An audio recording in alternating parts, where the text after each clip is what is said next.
Chapter 28. After breakfast, Steve told Jade to bundle up. He had a surprise. He watched as she dressed as warm as she could, 2 layers of pants, a t-shirt and sweater, then told him she was ready to go. "How many pairs of socks do you have on?" he asked, looking down at her stocking feet. Her boots were beside the door, she'd put them on the way out. "One," she frowned, confused.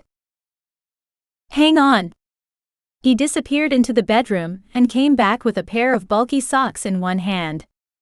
"Here, put these on too. They're wool, they'll keep your feet warmer than plain cotton, even 2 layers of it."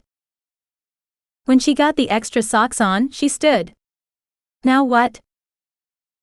He looked her over, from head to toe. "You have a hat?"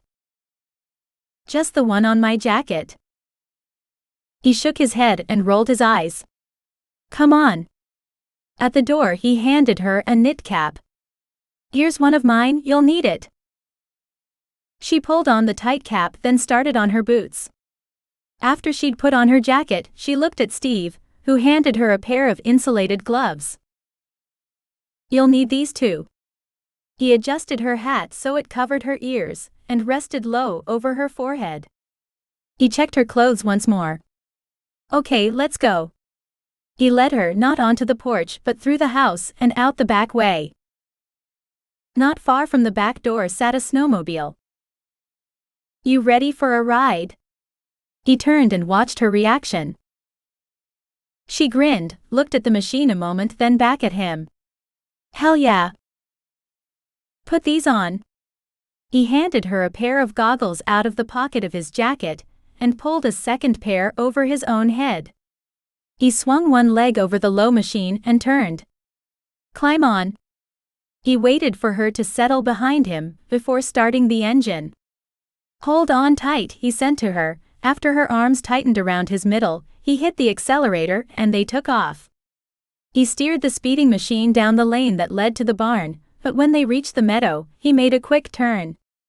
Running them parallel to the tree line for a while, he increased their speed until the wind would have made their eyes water, if not for the goggles. He twisted the handlebars from side to side, making the snowmobile weave as if on a slalom course, and Jade's laughter bubbled around him. Reaching the trail he'd been headed for, he turned, aiming into the woods once more. It was a path they used often with the four-wheelers, and Steve knew it well enough that he didn't hesitate to keep it at full speed, slowing only for the sharpest of turns.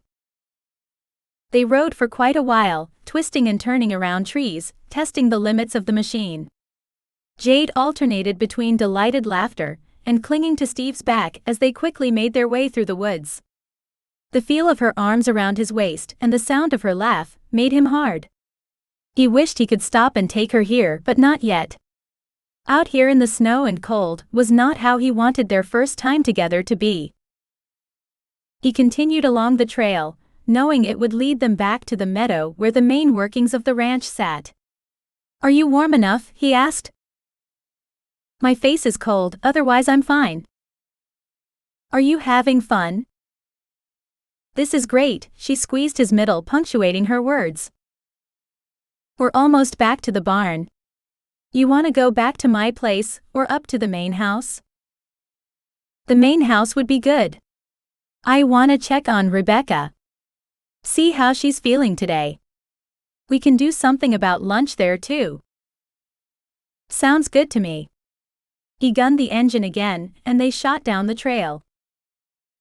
On their way through the meadow, he spotted Frank and a couple of other hands near the barn. "Wave, 'cause I'm not stopping." As he lifted one arm to do the same.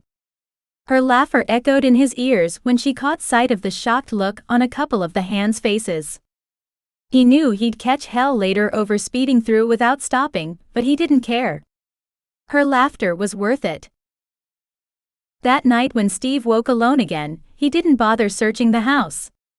He turned on the lamp beside his bed, climbed out and looked underneath. "Jade, are you under here?" He didn't reach under into the space, or try to grab her.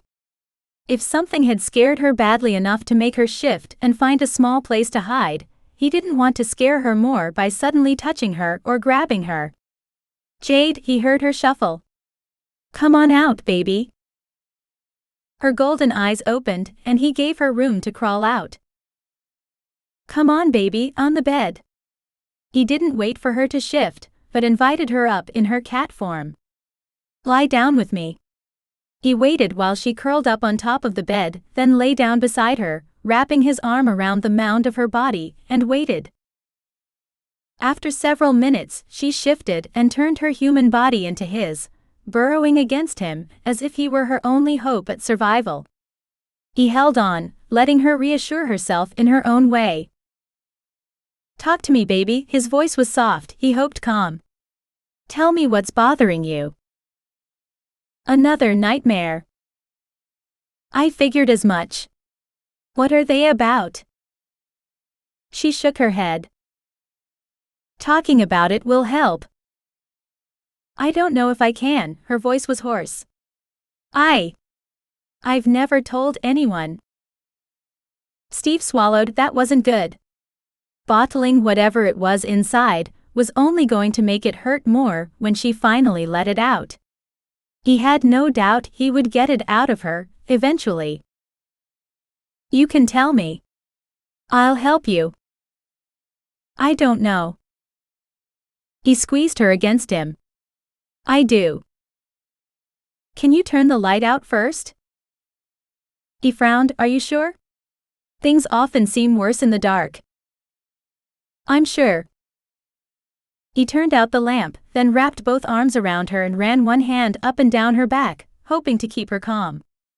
Tell me.